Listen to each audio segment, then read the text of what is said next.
me to the felony. I don't. Did you have to stay through everything? Well, of course. Oh, I've got it. There was a big station. The headline of the station was the Benvolio magician. He performed wonderful tricks, many of them, such as pouring water back and forth between pictures. First, he took the wine, then he took beer, and then he took whiskey. I know it was whiskey in funny terms because it needed somebody to come about the audience to help them. And I can both shows. It was a Kentucky straight bourbon. A very candid fellow. He gives one here.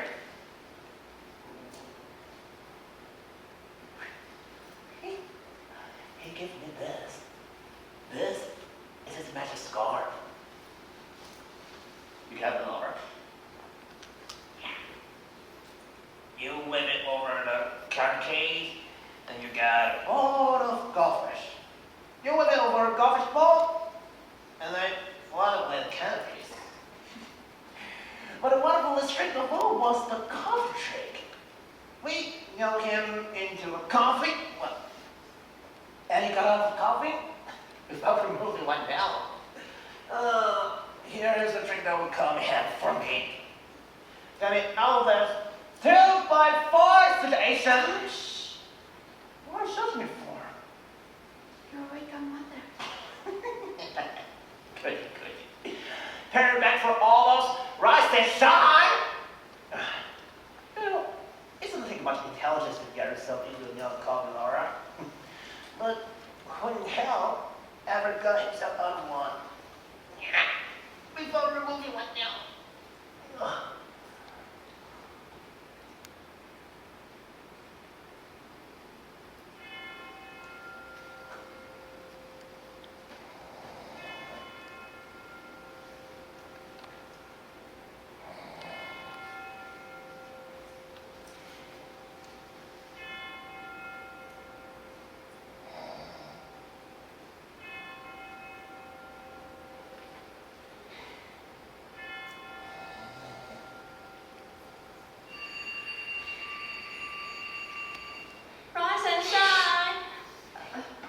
Shine.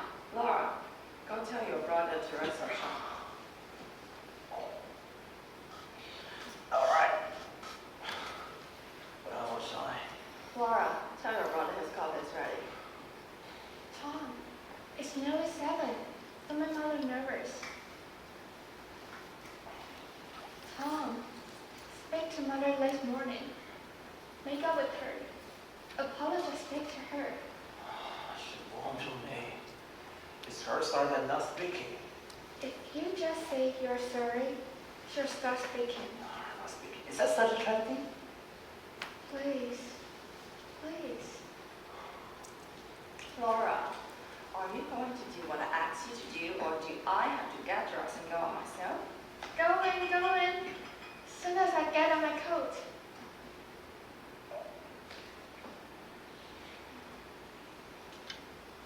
Butter and what else? Just butter, tell them to charge it. Mother, they make such faces when I do that. Sticks and stones can break our bones, but the expression on Mr. Garfinkel's face won't harm us. Tell your brother his coat is getting cold. Do what I asked you. Will you? Will you, Tom? Laura, go now, or just don't go at all. Going. I'm All right. all right. I said, but I'm all right. If anyone breaks a leg on display, escapes that landlord ought to be sued for absenteeism.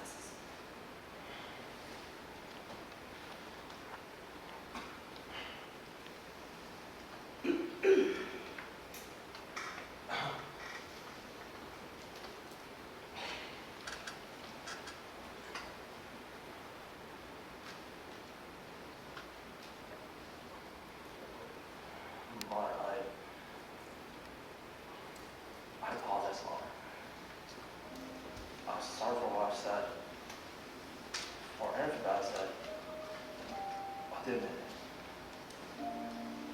My devotion has made me a witch. And so I make myself pay for my children. Don't. I'm worried so much. Don't sleep. It makes me nervous. I understand that. I have to put a soldier and all this here, but you are my right hand power. Don't fall down. Don't fail. I'm trying, Mother. Try and you will succeed. Well, you just walk natural endowments. Both of my children, they are unusual children. Don't you think I know it? I'm so proud, happy, and feel I'm so much to be thankful for. Promise me one thing, sir. What, Mother? Promise, sir. You'll never be a drunkard. I've never been drunker, Mother. That's frightened me so that you've been drinking. In a bowl of period. Oh, no, just coffee. Sure did. Where's the biscuit? No, Mother, just coffee. You can't put in a day's work on an empty stomach. You've got 10 minutes, don't go. Drinking too hot liquid makes cancer of the stomach. What No, prevents thank you. to cool it? No, thank you. I hold back. I know, but it's not good for you. We have to do all that we can to build ourselves up. And this trying time to live with, all that we have to cling to is each other. That's why it's so important.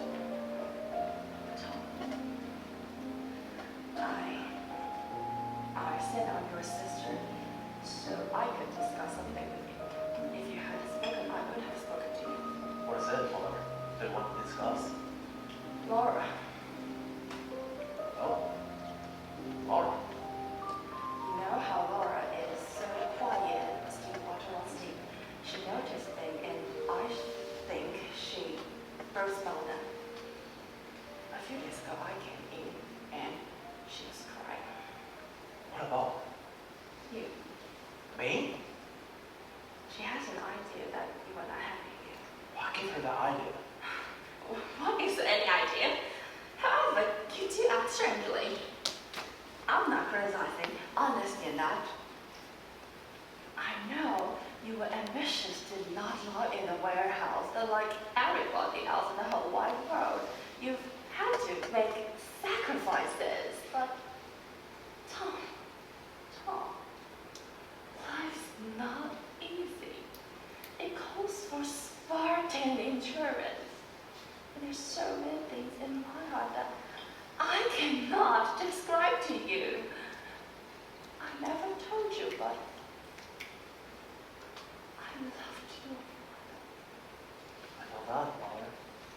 And you, when I see you taken after his place, staying out late, well, you had been drinking the night you were in that terrifying condition.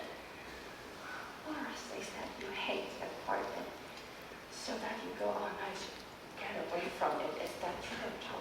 No. Listen, there's so much in my heart that you can't describe to me. What's wrong with you? There's so much in my heart that I can't describe to you. So let's respect each other's. Why? Tom, are you always so restless? Where do you go to nights? I go to movies. Why do you go to the movies so much, Tom? I go to movies because I like adventure. Adventure is something I don't have much of at work, so I go to movies. But Tom, you go to the movies entirely too much. I like a lot of adventure. Most young men find adventure in their careers. And most young men are not employed at warehouse.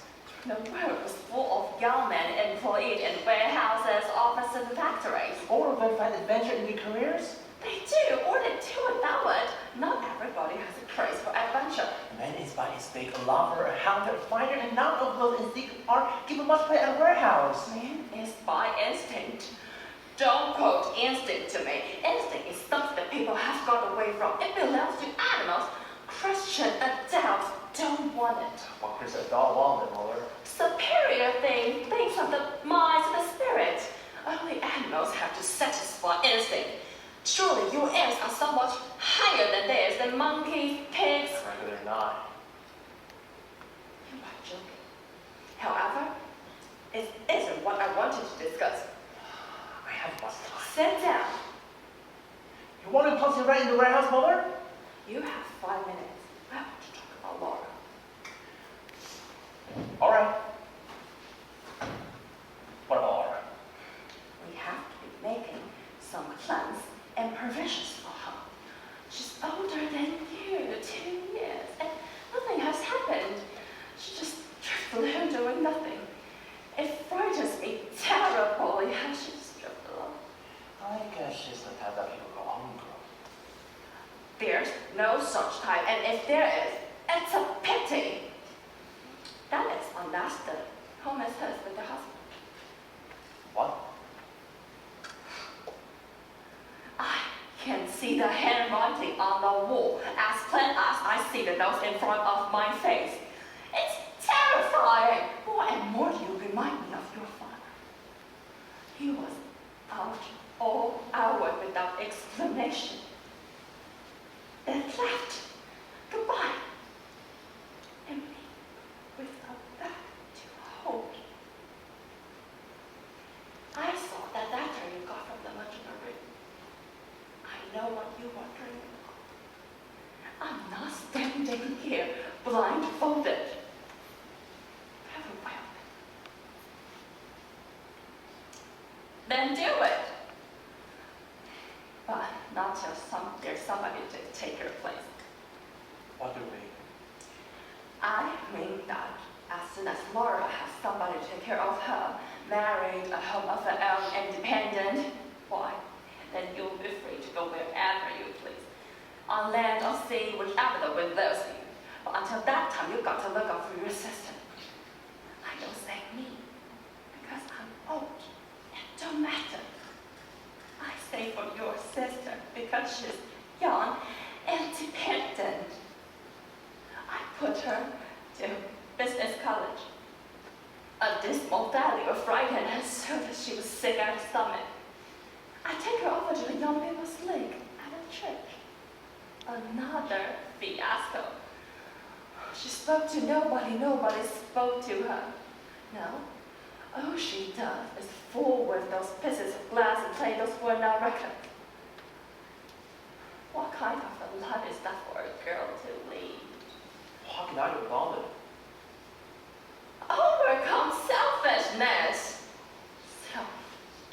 Self is all that you ever think of. Where is your mother? Or your war mother? Tom, I haven't seen what I had in mind It's tonight. late.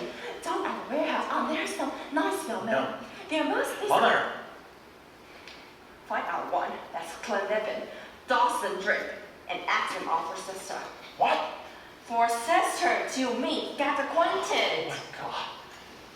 Will you? Will you? Will you? Will you, dear? Yes.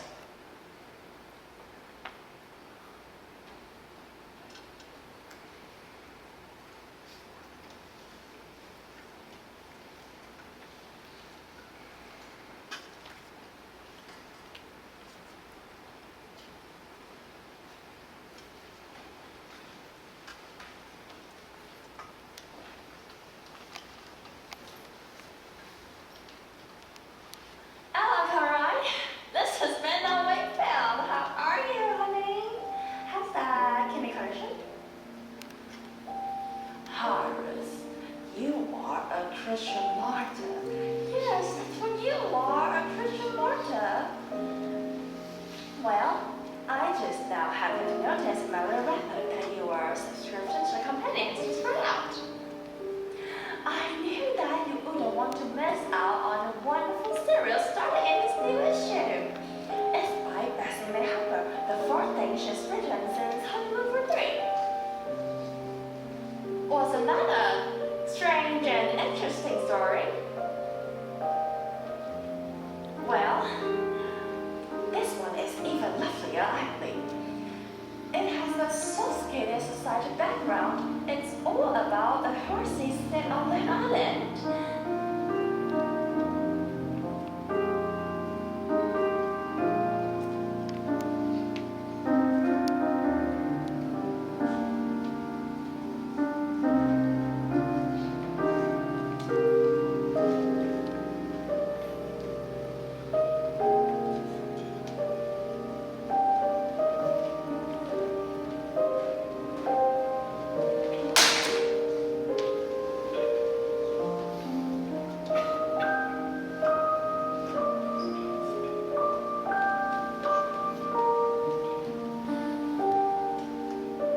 Son, will you do me a favor?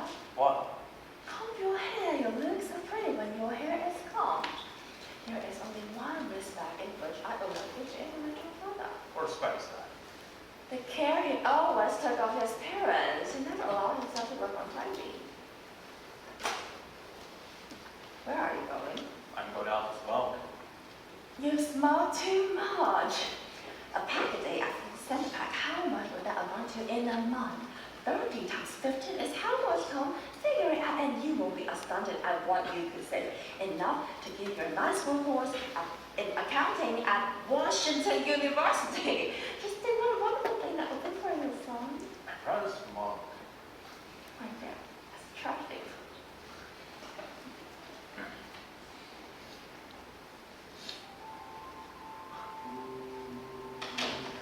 Across the alley from us was the Paradise Hall. Although even in rain, the windows and doors were open, and the music hit outdoors. Sometimes the light would turn out except for the large glass of beer and the hot from selling. It would turn slowly about and filter the dust with delicate round colors. Then, it would get struck later, walls or tangles of the had a slow and senseless rhythm. Oh. Couples would come aside to radiate privacy of the alley. You could see them just behind ash pits and the walls. It was a conversation for lives that passed like mine, without any change or adventures. Adventure and change were imminent in this area. They were waiting around corners for all the kids. To spend in the midst of Roberta's garden, caught in the folds of Chandler's umbrella. Miss Bain, there's Granica. Here, there was only hospital music and labors, dance halls, bars, and movies, and sex that hung the gloom like a chandelier, and filled the world with brave, deceptive rainbows. All the world was waiting for bombardments. A fire escape reigns before escapes were approached.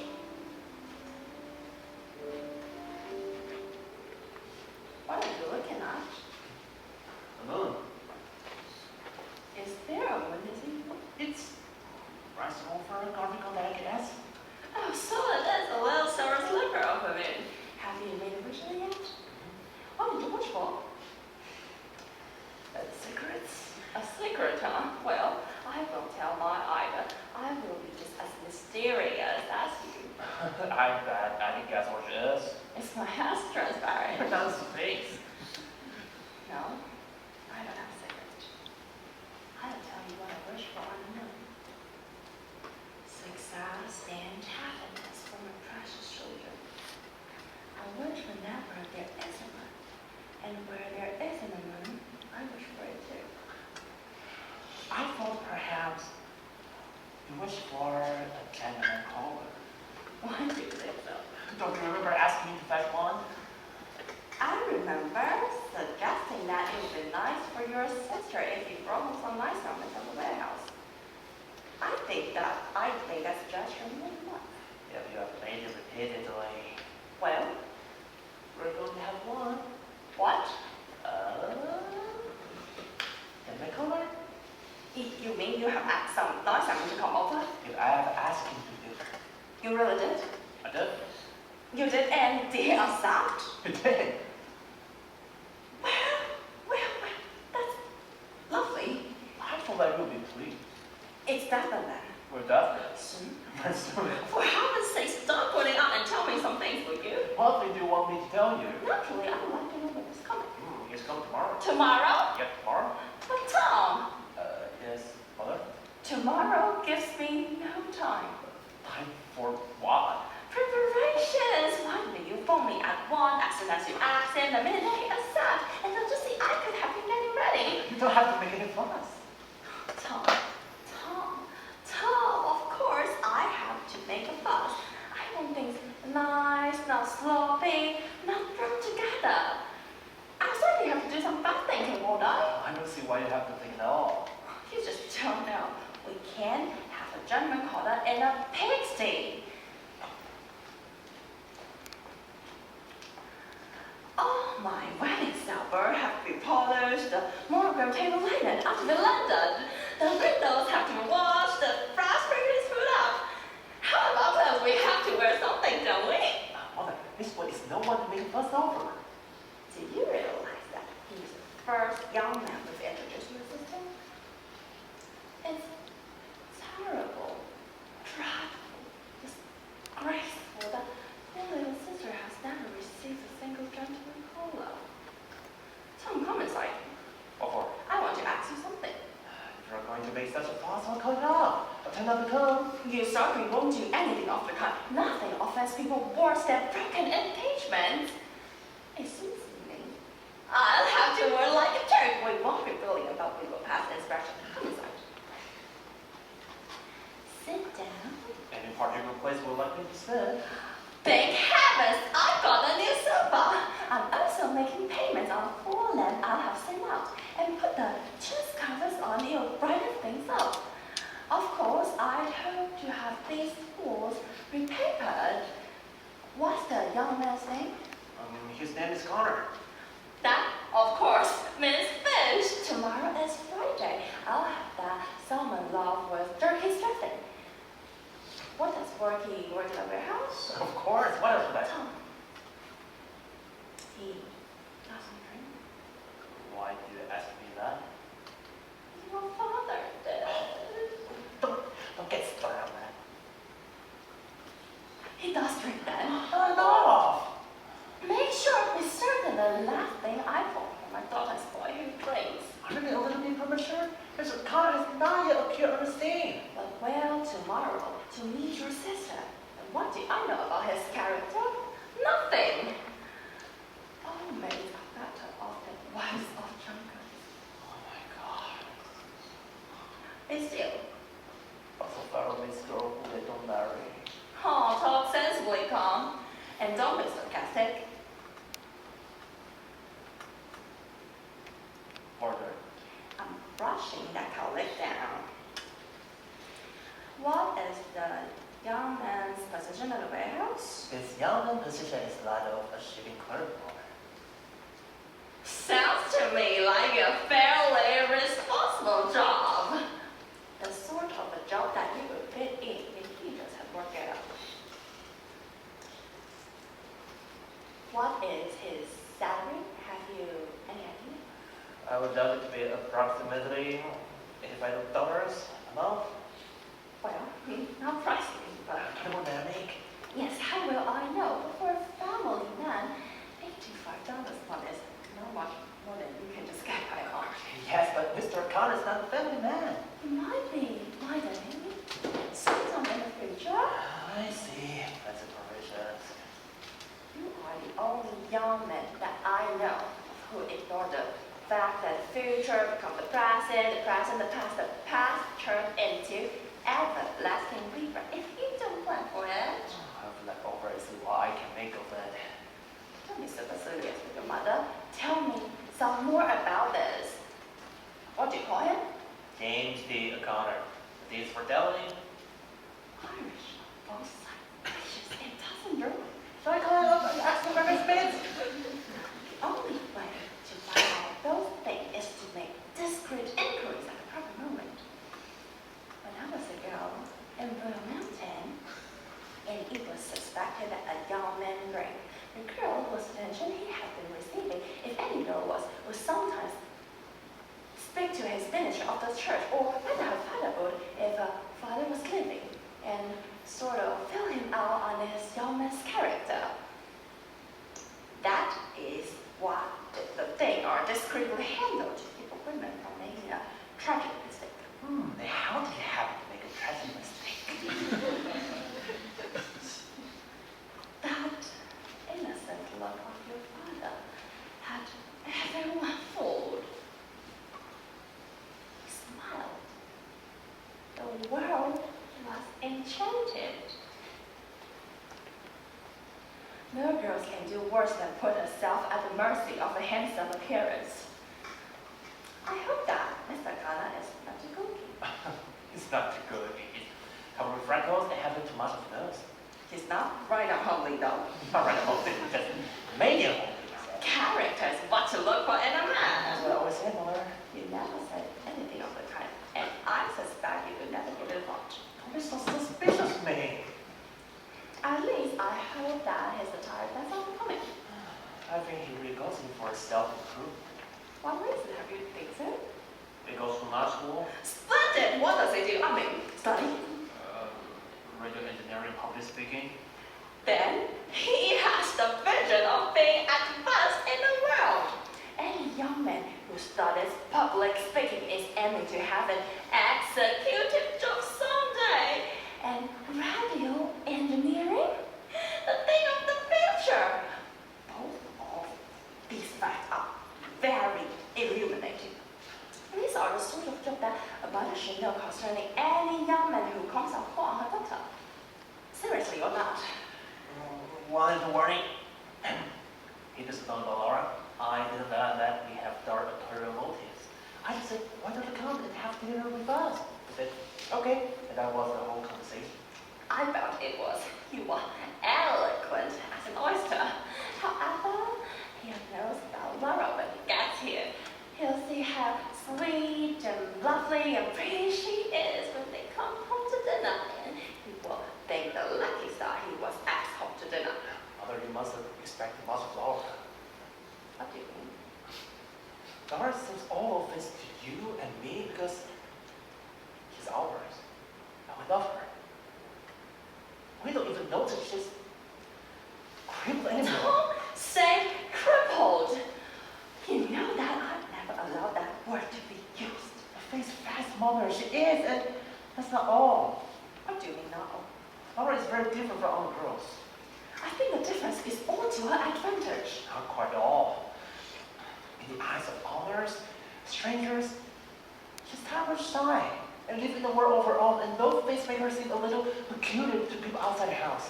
Don't say peculiar. Face the fact, she is. In what way is she peculiar, may I ask? She lives in the world of her own. The world of little God's ornaments, Mother. She plays all the phonograph records, and that's about all. Where are you going? I'm going to the movies. Not to the movies. Every night to the movies. I don't believe